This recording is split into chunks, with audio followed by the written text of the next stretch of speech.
Yo soy la doctora Daniela Estoiza, directora del Departamento de Imágenes Genitourinarias de Diagnóstico Médico Oroño de Rosario. En esta oportunidad voy a hablarles de anomalías congénitas urinarias.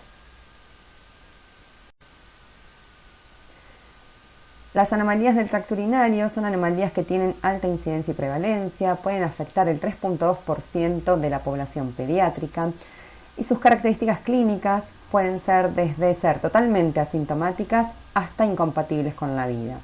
En el 50% de los casos pueden requerir intervención quirúrgica y es importante conocer los procedimientos, dado el impacto que estos tienen tanto en el diagnóstico como en el tratamiento de las anomalías. Así hay que saber las indicaciones, las limitaciones y las complicaciones de cada uno de los métodos por imágenes que contamos en la actualidad. A los métodos por imágenes que contamos en la actualidad los podemos clasificar en convencionales y de alta complejidad. Dentro de los convencionales encontramos a la ecografía prenatal y postnatal, que nos permite realizar una evaluación inicial a bajo costo y a través de un procedimiento no invasivo. Nos van a dar detalles anatómicos importantes y a través de estas podemos determinar cuál es el próximo estudio a realizar. La cisturetrografía miccional y la uretrografía retrógrada están indicadas frente a la presencia de hidronefrosis para corroborar o descartar la posibilidad de reflujo vésico-ureteral y nos brindan detalles anatómicos con respecto a la porción vesical y uretral. El urograma excretor es un estudio realizado poco frecuentemente en las anomalías congénitas. Sirve para evaluar la presencia de obstrucción, la posibilidad de dobles sistemas excretores y la presencia de ureteroceles.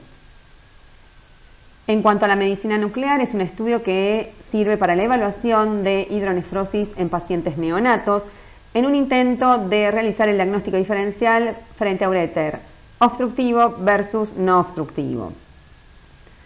Dentro de los métodos por imágenes de alta complejidad, contamos con la tomografía convencional y la tomografía multislice y la resonancia pre- y postnatal, que son estudios que tienen indicaciones precisas.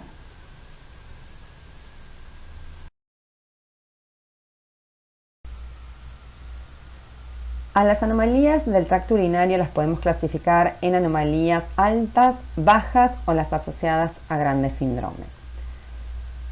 Las anomalías urinarias altas se pueden clasificar en obstructivas, que incluyen a la displasia multiquística, la estenosis biliureteral y la estenosis vesicoureteral con el megaureter consecuente.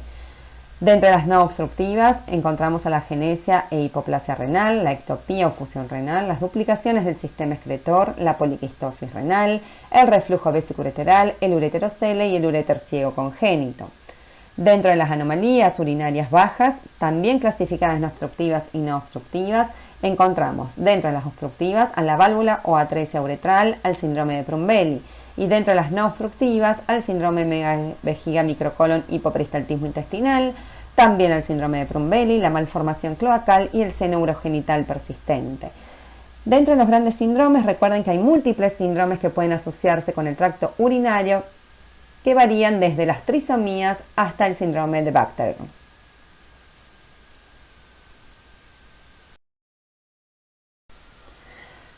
Las anomalías renales de número y tamaño incluyen a la agenesia renal bilateral, que afecta a 1 de cada 8.000 nacidos vivos. Es una integridad incompatible con la vida, que se puede asociar al síndrome de Potter, en la cual no hay desarrollo del parénquima renal y no se evidencia líquido a nivel de la vejiga.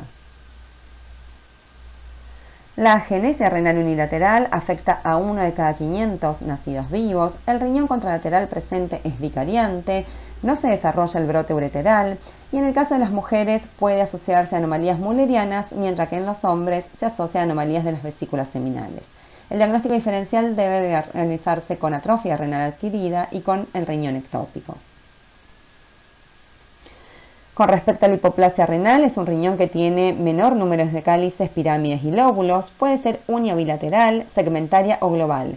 Como consecuencia tenemos un riñón en miniatura o un riñón en signo de interrogación, y el diagnóstico diferencial debe realizarse con la hipotrofia renal.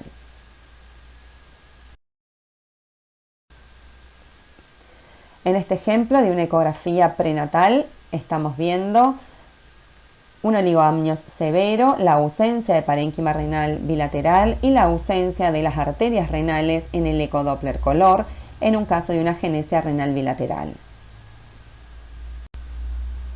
En estos dos ejemplos de resonancia obstétrica prenatal estamos viendo importante oligoamnios. En los cortes coronales posteriores no se evidencia la presencia de estructuras renales. En los cortes axiales, donde observamos el líquido cefalorraquídeo a nivel espinal, tampoco hay evidencia de las estructuras renales. Y en cortes axiales inferiores vemos ausencia de líquido a nivel intravesical, lo cual es característico de agenesia renal bilateral incompatible con la vida.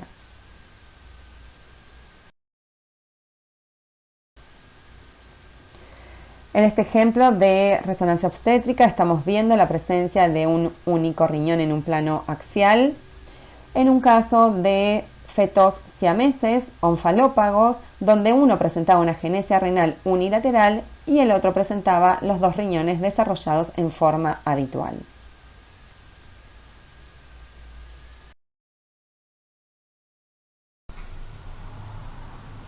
El diagnóstico de agenesia renal unilateral frecuentemente se realiza en la vida adulta y puede realizarse por todos los métodos por imágenes, desde la ecografía, el urograma excretor, la tomografía y la resonancia con las reconstrucciones respectivas.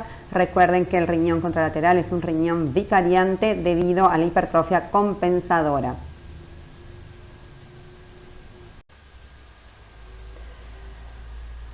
En este ejemplo que estamos viendo una agenesia renal izquierda con riñón derecho vicariante en tomografía y en resonancia, podemos ver que la vesícula seminal derecha está presente y desarrollada en forma habitual y que se asocia a agenesia de la vesícula seminal izquierda. En estos otros ejemplos, también de tomografía y resonancia, observamos una agenesia renal izquierda y en los cortes pelvianos vemos que se asocia a anomalía mulleriana, en este ejemplo, casos de útero unicorne.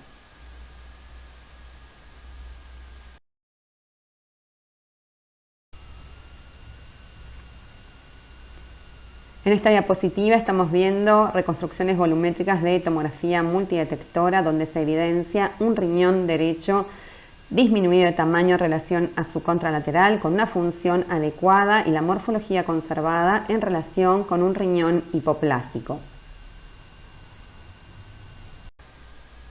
Haciendo el diagnóstico diferencial con un riñón hipotrófico, en este ejemplo se ve perfectamente el riñón derecho muy disminuido de tamaño que presenta levemente alterada su morfología con áreas de disminución del espesor córtico-medular de aspecto secular cicatrizal. Como hallazgo se describe la presencia de una arteria polar inferior renal izquierda. Con respecto a las anomalías renales de posición, presentamos a la malrotación renal donde el riñón pierde su orientación habitual que es anteromedial.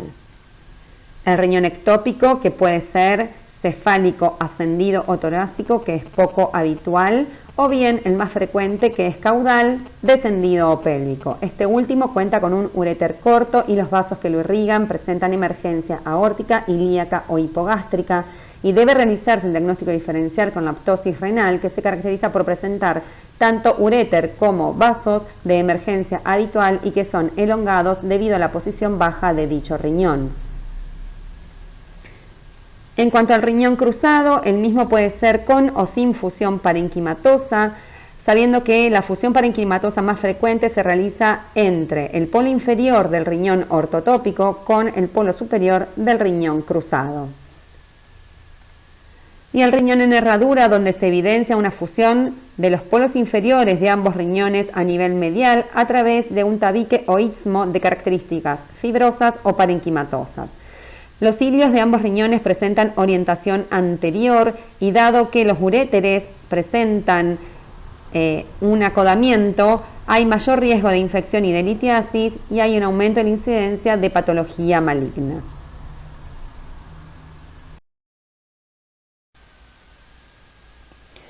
En este ejemplo estamos viendo ecografía y tomografía multidetector de un riñón mal rotado con orientación iliar en sentido lateral externo. En este ejemplo de ecografía prenatal estamos viendo un riñón en posición habitual señalizado por la flecha amarilla y estamos viendo que cercana a la vejiga urinaria hay una imagen líquida en relación con la pelvis renal ectópica, tanto en una incidencia oblicua como una incidencia coronal y axial. En la ecografía postnatal de este paciente se constató que se trataba de un riñón ectópico pelviano.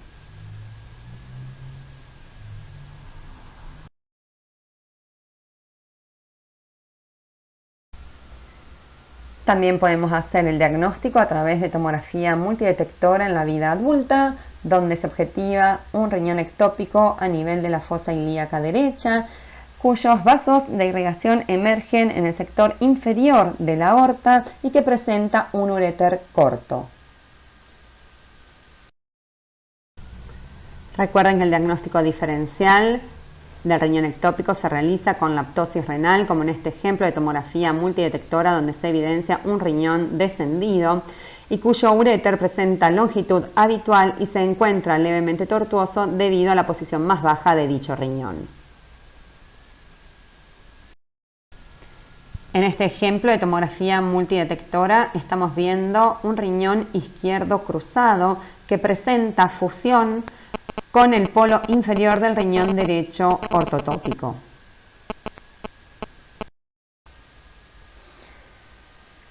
El riñón en herradura puede hacerse su diagnóstico a través de la ecografía, donde se evidencia la fusión parenquimatosa por delante de los grandes vasos, por el urograma excretor, donde se va a objetivar riñones que están medializados con orientación iliar anterior, y también por resonancia, donde objetivamos la fusión parenquimatosa de los polos inferiores.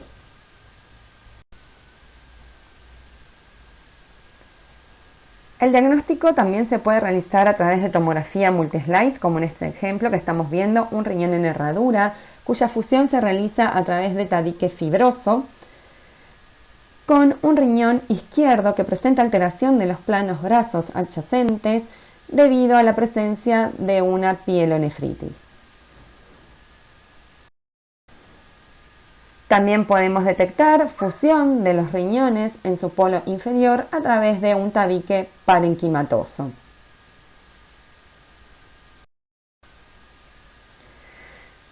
Las anomalías por duplicación son las anomalías más frecuentes, afectando a 1 de cada 5 pacientes.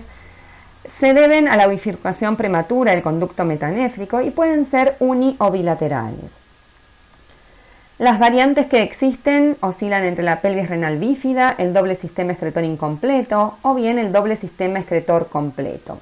Hay que recordar en este último caso la presencia de la regla de Weihert-Meyer, donde el sistema inferior presenta una desembocadura superior y ortotópica, mientras que el sistema superior presenta una desembocadura inferior y ectópica.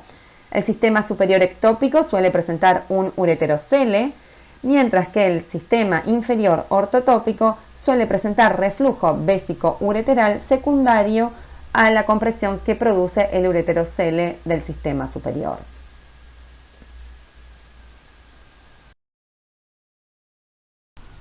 El diagnóstico de la duplicación del sistema excretor puede realizarse ya desde la vida prenatal, donde podemos objetivar la división del seno renal con un doble sistema excretor dilatado, la presencia de un sistema dilatado a nivel superior con un sistema inferior normal, o la presencia de la dilatación de ambos sistemas a predominio del inferior.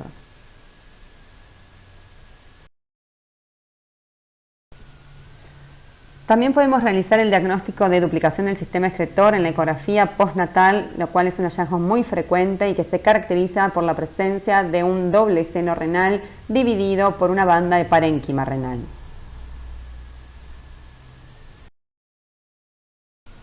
El urograma excretor es otro de los métodos que nos permite demostrar la presencia de doble sistema excretor y dilucidar si el mismo corresponde a una pelvis bífida, un doble sistema excretor incompleto o un doble sistema excretor completo. Lo mismo se puede evidenciar a través de la uroresonancia con reconstrucción, con pelvis renal bífida, doble sistema excretor incompleto y doble sistema excretor completo. Por supuesto que también el diagnóstico puede realizarse a través de la uro-TC multi-slice con una calidad de imagen superior. El primer ejemplo mostrando una pelvis renal bífida en un paciente que tenía además agenesia renal homolateral, un doble sistema excretor incompleto y un sistema excretor doble de forma completa. Recuerden que la patología puede ser bilateral, también evaluable por urograma excretor, tomografía o resonancia. Y recordar la regla de Weisler-Meyer, donde el sistema calicilar superior presenta una inserción más inferior asociada a ureterocele y la hidronefrosis consecuente del sistema calicilar inferior ortotópico.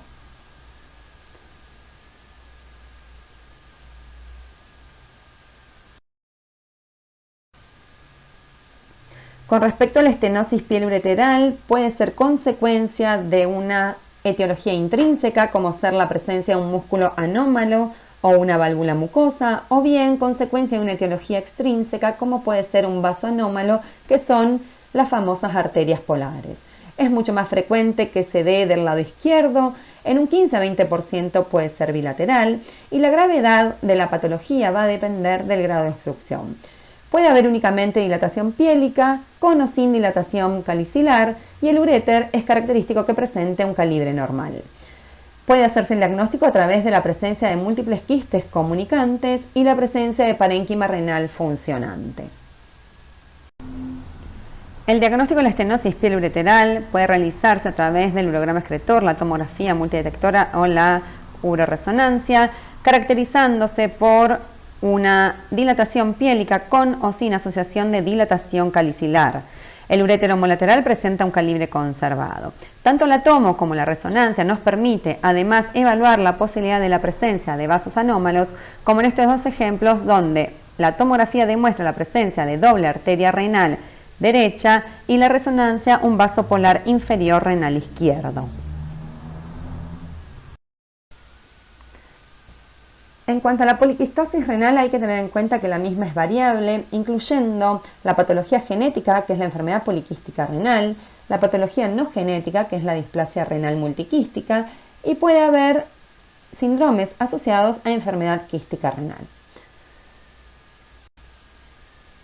Con respecto a la enfermedad poliquística renal genética, la misma puede ser autosómica recesiva, que es una enfermedad que tiene alta mortalidad y que se asocia a la fibrosis hepática. Se la puede clasificar en perinatal, neonatal, infantil o juvenil, siendo la perinatal la que tiene mayor afectación renal y la juvenil la que tiene mayor afectación hepática.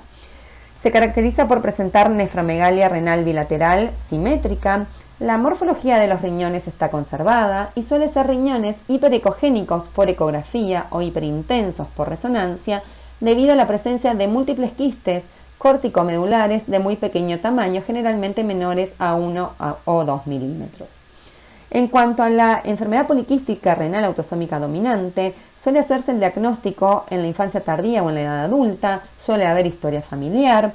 Los quistes pueden tener ubicación y tamaño variables y pueden destruir al parénquima renal por compresión. A su vez, pueden producir hidronefrosis también por compresión del sistema colector. Puede asociarse en un tercio de los casos con quistes hepáticos y el diagnóstico prenatal, que es ocasional, es similar a la autosómica recesiva. El diagnóstico de la enfermedad poliquística, como dijimos, puede realizarse en la vida prenatal. Estos son riñones normales por ecografía y cómo se los diferencia de riñones poliquísticos, los cuales están aumentados de tamaño e hiperecogénicos.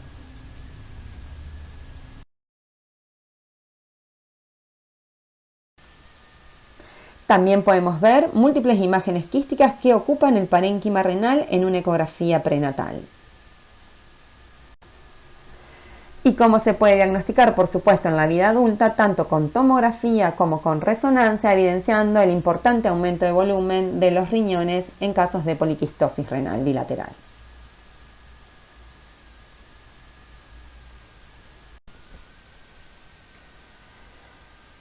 La displasia renal multiquística es una enfermedad que es secundaria a la presencia de una atresia a nivel de la unión piel-ureteral.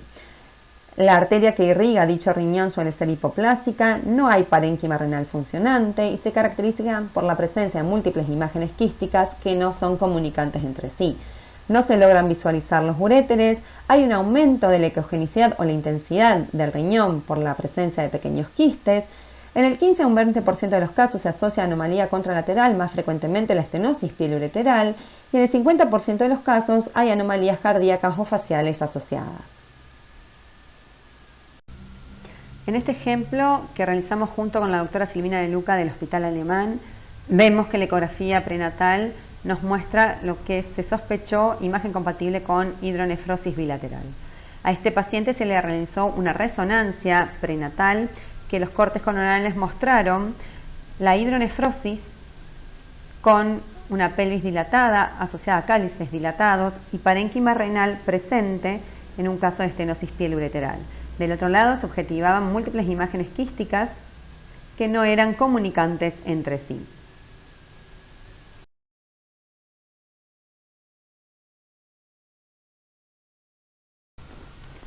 En esta diapositiva vemos los cortes axiales del paciente anterior, donde se objetiva la estenosis pieleureteral con la dilatación pielocalicilar y el remanente del parénquima adyacente. Del lado opuesto estamos viendo múltiples imágenes quísticas no comunicadas entre sí. Del lado de la estenosis pieleureteral se objetiva la presencia del uréter que va a desembocar en la vejiga, que está ausente del lado contralateral, lo cual es indicativo de displasia multiquística.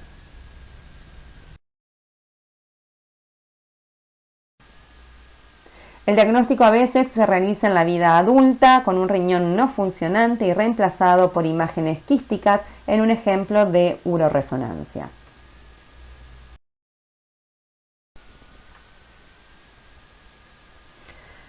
Con respecto al reflujo vésico-ureteral primario, se puede deber a dos causas. Por un lado, la maduración anormal de la unión vésico-ureteral y por el otro, a la presencia de un túnel ureteral submucoso de corta longitud.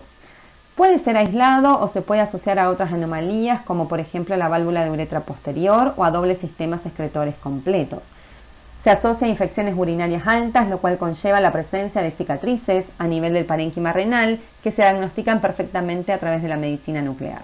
Es importante la detección precoz porque a menor edad, mayor predisposición a desarrollar cicatrices y a mayor cantidad de cicatrices se puede llevar a la nefropatía por reflujo vesicureteral y a la insuficiencia renal. El tratamiento es antibiótico-terapia profiláctica y recuerden que es la causa más frecuente de la visualización de hidronefrosis prenatal en un 40% de los casos. Es importante la valoración del sistema excretor en la vida prenatal a través de la ecografía y hay que tratar de valorar tanto la pelvis renal como los uréteres. En cuanto a la pelvis renal, podemos decir que los valores del diámetro anteroposterior dentro de límites normales oscilan en los 4 milímetros por debajo de la semana 20, 6 milímetros por debajo de la semana 30 y 8 milímetros por encima de la semana 30. Cuando está aumentada esta medida, podemos hablar de pielectasia y es sabido que cuando es mayor a 10 milímetros va a ser indicación de un estudio postnatal. En cuanto a los uréteres, los mismos en condiciones normales no son visualizables por ecografía prenatal.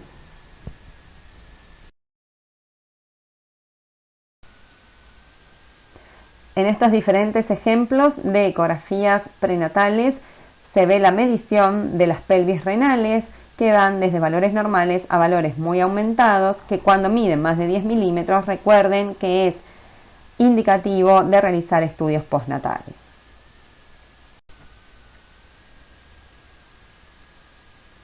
El reflujo vesicureteral primario, cuando presenta la primera infección urinaria documentada, debe ser indicativo de realización de cisturetrografía miccional. Este estudio es el que permite valorar tanto la presencia como el grado de reflujo vesicureteral. El Comité Internacional lo dividió en 5 grados. El grado 1 es cuando se evidencia reflujo únicamente al uréter. El grado 2 es cuando alcanzan los cálices, pero no hay dilatación y los fórnices se mantienen conservados. El grado 3 hay presencia de dilatación o tortuosidad del uréter en forma leve o moderada, dilatación piélica moderada y los fórnices levemente redondeados. El grado 4 Tanto la dilatación como la tortuosidad ureteral es moderada, lo mismo que la dilatación piélica y calicilar. Se obliteran los ángulos de los fórnices, pero persiste la impronta de la papila a nivel de los cálices mayores.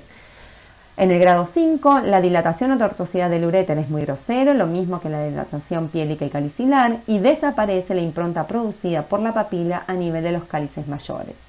Es importante recordar que el reflujo vésico-ureteral puede ser evaluado también por cistografía nuclear, el cual puede clasificarse en leve, moderado o severo, y es un estudio que produce baja radiación, haciéndolo útil en la evaluación de mujeres o en pacientes que requieren muchos controles evolutivos. En estos diferentes ejemplos de urograma excretor estamos viendo en el primer ejemplo un reflujo grado 1 en el uréter derecho y grado 2 en el uréter izquierdo, un reflujo grado 3 que alcanza el sistema calicilar en un uréter y unos cálices y pelvis dilatados, un reflujo grado 4 donde persiste la impronta papilar en los sistemas calicilares mayores, y un reflujo grado 5 donde dicha impronta desaparece.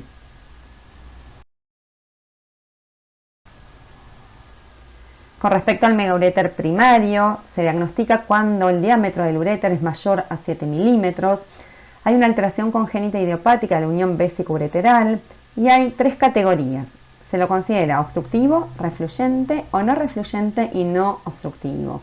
Hay que excluir causas de megauréter secundario, como pueden ser la presencia de válvulas de uretra, ureteroceles y vejiga neuropática. Con respecto al megauréter primario obstructivo, hay una porción ureteral yuxtavesical aperistáltica que hace una dilatación del uréter proximal a dicha zona. Es el equivalente urinario de la enfermedad de Hirschsprung, es mucho más frecuente en el lado izquierdo, aunque en un 20% de los casos puede ser bilateral, y es más frecuente en varones que en mujeres. Por ecografía podemos ver una hidronefrosis hasta la porción aperistáltica. Por medicina nuclear podemos hacer el diagnóstico diferencial entre obstrucción funcional que requiere tratamiento quirúrgico o que no presenta obstrucción funcional donde el tratamiento va a ser conservador. El urograma excretor nos va a mostrar la dilatación ureteral por encima de la porción aperistáltica, pero no aporta mayor información que la ecografía o la medicina nuclear, y la resonancia también permite encontrar los mismos hallazgos, pero no es indicación de rutina. El megauréter primario refluyente, la porción ureteral intravesical es ausente o corta, se suele asociar a un divertículo paraureteral, hay alteración de la unión vésico-ureteral y el segmento ureteral yuxtavesical se encuentra dilatado.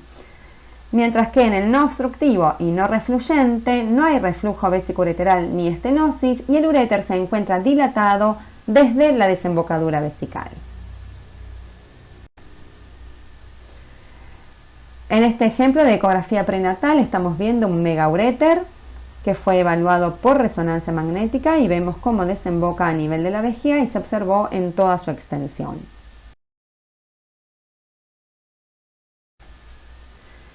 El diagnóstico también puede realizarse en la vida adulta, como en este ejemplo de tomografía, donde vemos el megauréter derecho y el afinamiento predesembocadura vesical.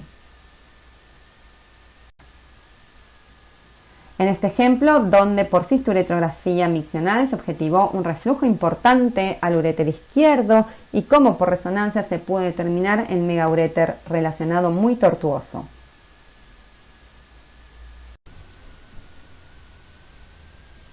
En cuanto a la clínica del uréter ectópico, va a depender de la inserción del mismo. En las mujeres la inserción puede ser infraesfinteriana, que va a originar incontinencia de orina o disuria, o puede ser supraesfinteriana, que es poco frecuente. La desembocadura del uréter en mujeres puede ser entonces a nivel vesical bajo, a nivel de la uretra, de la vagina o del útero. En los hombres la inserción supraesfinteriana es la que causa la clínica, llevando a la orquiepididimitis. Y la desembocadura de dicho uréter puede ser vesical baja a nivel de la uretra posterior, de las vesículas seminales, de los conductos deferentes o eyaculadores o incluso a nivel rectal. Se asocia en el 70% de los casos a dobles sistemas excretores completos, siguiendo la regla de Weister-Meyer previamente mencionada. Recuerden que también puede estar asociada a hipoplasia o displasia renal. Por ecografía podemos ver el doble sistema excretorio del ureterocele, la dilatación ureteral consecuente, o bien sospecharlo cuando hay una posición ureteral baja infravesical. En el urograma excretor se puede ver la inserción del uréter ectópico y el sistema excretor superior, que está dilatado, a veces no tiene excreción y puede no ser valorable. La medicina nuclear es importante para valorar la función renal, la cisturetrografía miccional para descartar la presencia de reflujo vesicureteral y ver, en algunos casos, la desembocadura ureteral. La tomografía multislice o la resonancia nos permite evaluar al riñón hipotrófico displásico y ver la desembocadura ureteral extravesical. En este ejemplo de resonancia estamos viendo los uréteres que se extienden más allá del límite inferior de la vejiga en los cortes axiales y cómo la inserción se produce muy baja a nivel vaginal en casos de uréteres ectópicos bilaterales.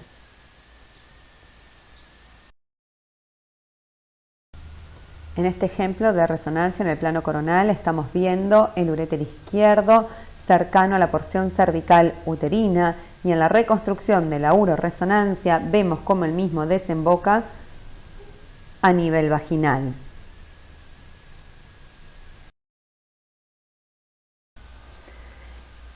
En cuanto al uréter ciego congénito, es una entidad muy rara. Si es ectópico, es extremadamente rara, suele asociarse a agenesia renal homolateral. Hay una estructura tubular líquida que termina en fondo de saco ciego, que histológicamente es igual al uréter y que presenta peristaltismo. Su origen es desconocido, hay alta relación con la fibrosis quística, en el caso de las mujeres suele asociarse a anomalías mullerianas y es una entidad que puede ser completamente asintomática o producir síntomas por el efecto de masa que produce o eventualmente subinfertilidad.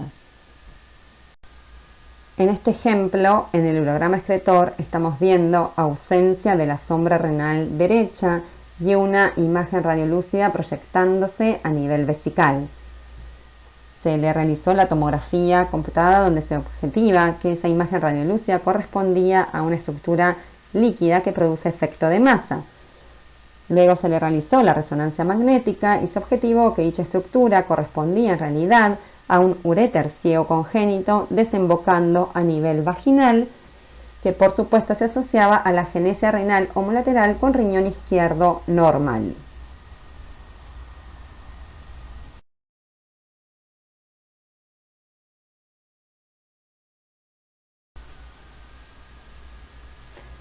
En este ejemplo de resonancia en cortes coronales y sagitales estamos observando un uréter ciego congénito señalizado por las flechas rojas que desemboca a nivel de la vesícula seminal izquierda, la cual presenta importante aumento de tamaño y dilatación de sus estructuras tubulares.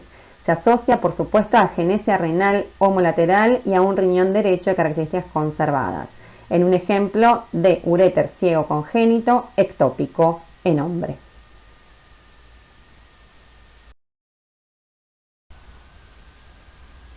En cuanto al ureterocele, que se caracteriza por ser una dilatación quística de la porción intramucosa del uréter, se lo puede clasificar en simple, que es muy poco frecuente, que sea en el 20% de los casos, pudiendo ser uni o bilateral, con un orificio ureteral ortotópico y que puede ser secundario a una obstrucción congénita o adquirida. Lo más frecuente es que sea un ureterocele ectópico, que sea en el 80% de los casos, que es unilateral y que se asocia a dobles sistemas excretores completos, el superior estando dilatado y presentando reflujo vésico-ureteral en el sistema inferior debido a la compresión que produce el ureterocele.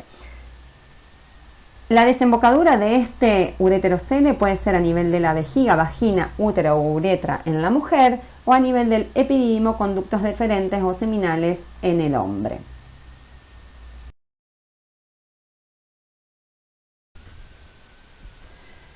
Por imágenes al ureterocele lo podemos ver por ecografía como una masa quística intravesical que presenta continuidad con un uréter dilatado, el cual puede colapsar ya sea parcial o totalmente debido a la presencia de peristaltismo.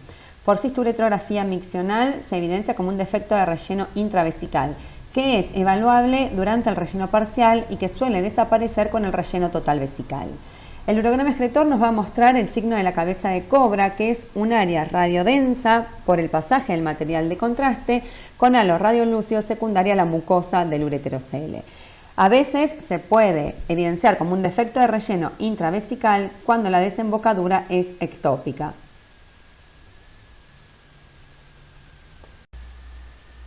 Diferentes ejemplos de ureterocele en urograma excretor con el signo de la cabeza de la cobra, en la ecografía donde vemos la continuidad con el uréter dilatado y en los cortes axiales por resonancia y tomografía donde se ve el extremo distal del uréter en forma quística.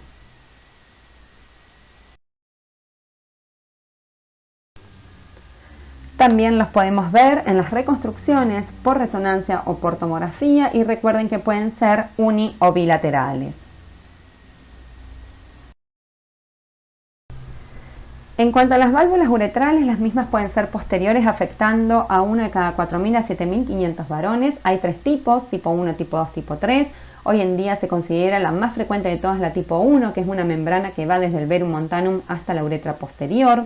Clínicamente pueden dar dificultad en la micción, infecciones urinarias, uronefrosis, y cuando esta uronefrosis es muy importante puede diagnosticarse a través de masa abdominal.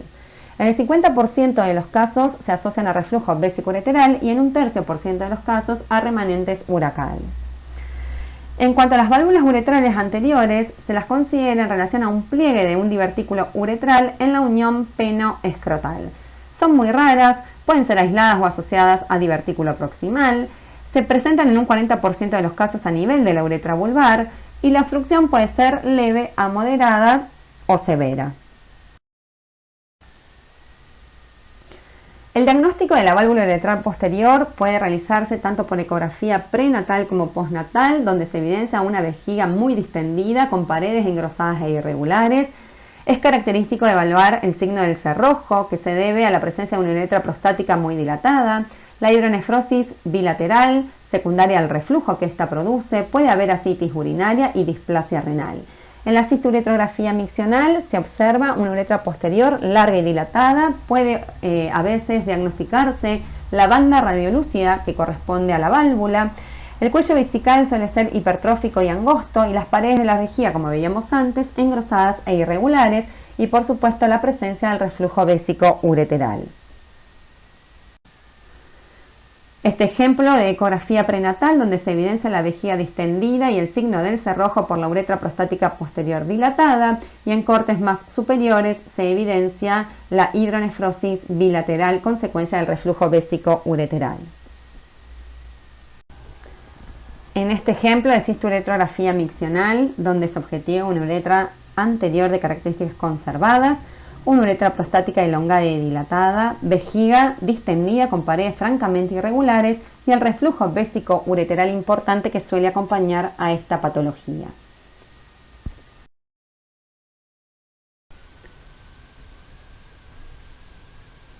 Con respecto a los remanentes uracales, cabe destacar al uraco persistente, que es cuando el uraco permanece permeable en toda su extensión, habiendo una comunicación entre la vejiga y el ombligo. Al divertículo uracal, que es cuando el uraco permanece abierto en la vejiga y cerrado a nivel del ombligo. El seno uracal, que es cuando el uraco permanece abierto en el ombligo y cerrado en la vejiga. Y al quiste del uraco, que es cuando el uraco permanece cerrado tanto a nivel del ombligo como a nivel de la vejiga, pero abierto en su porción central. Es importante destacar que estas anomalías tienen mayor riesgo de infección y de malignización.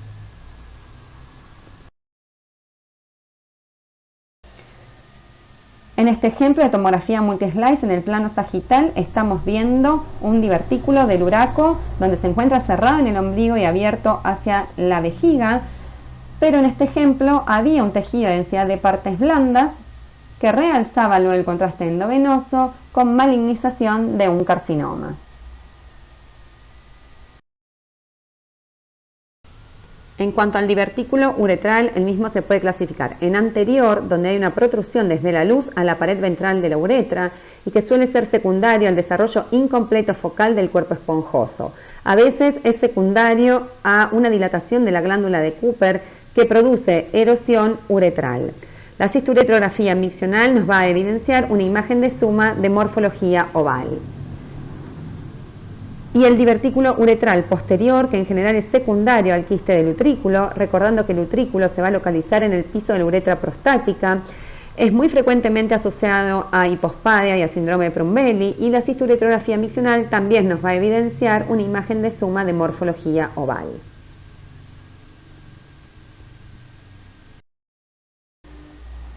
En este ejemplo estamos viendo una cisturetrografía miccional con una imagen de suma oval en el sector inferior de la uretra, lo mismo por resonancia, en un caso de un divertículo uretral secundario a una dilatación de la glándula de Cooper. Y en este otro ejemplo de resonancia, en realidad lo que se ve tanto en el corte axial como en el corte sagital, una dilatación quística del utrículo que se encuentra por debajo de la uretra prostática.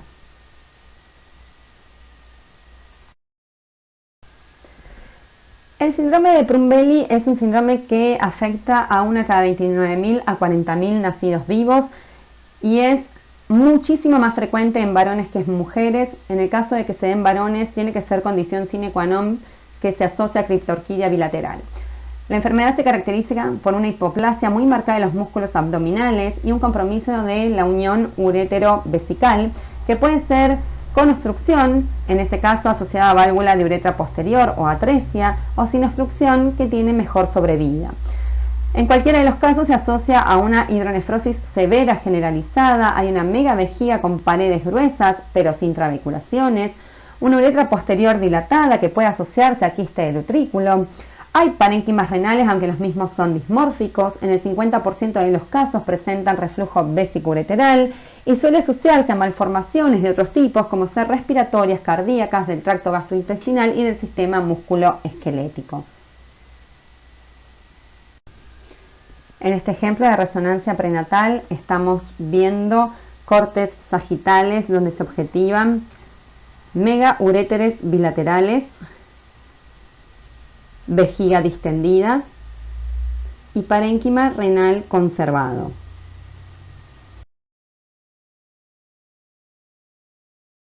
En esta diapositiva del mismo paciente vemos los cortes axiales, sabemos que son axiales por la presencia de líquido a nivel del canal espinal. Se ven los megauréteres bilaterales que desembocan en una megavejiga y con parénquima renal respetado en un caso de un síndrome de Prumbelli.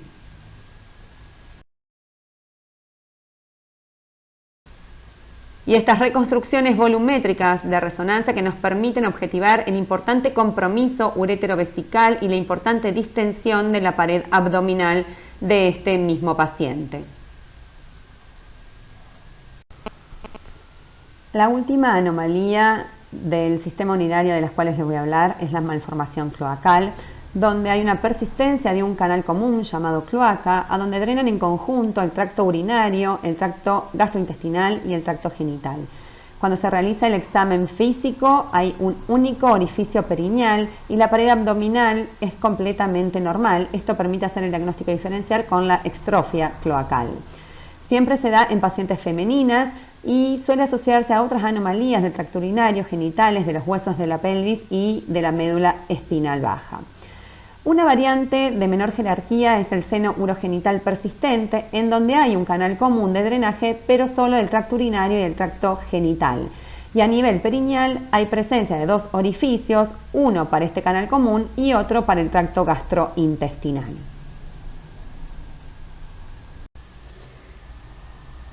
En este último ejemplo de resonancia prenatal estamos viendo una imagen quística en los cortes axiales, coronales y sagitales, diferenciada de la vejiga, asociada a ascitis y que se ubica a 2 centímetros por encima del canal anal, lo cual nos debería hacer sospechar que se trate de vagina en primera instancia. En su sector superior presentaba un tejido señal de intensidad de partes blandas que se interpretó como estructura uterina.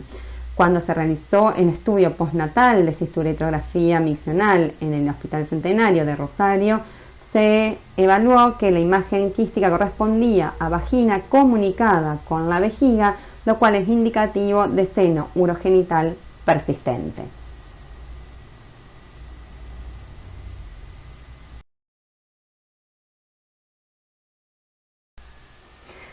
Desde ya muchas gracias y ante cualquier consulta no duden en contactarme a mi email que es danielastoiza@diagmedico.com.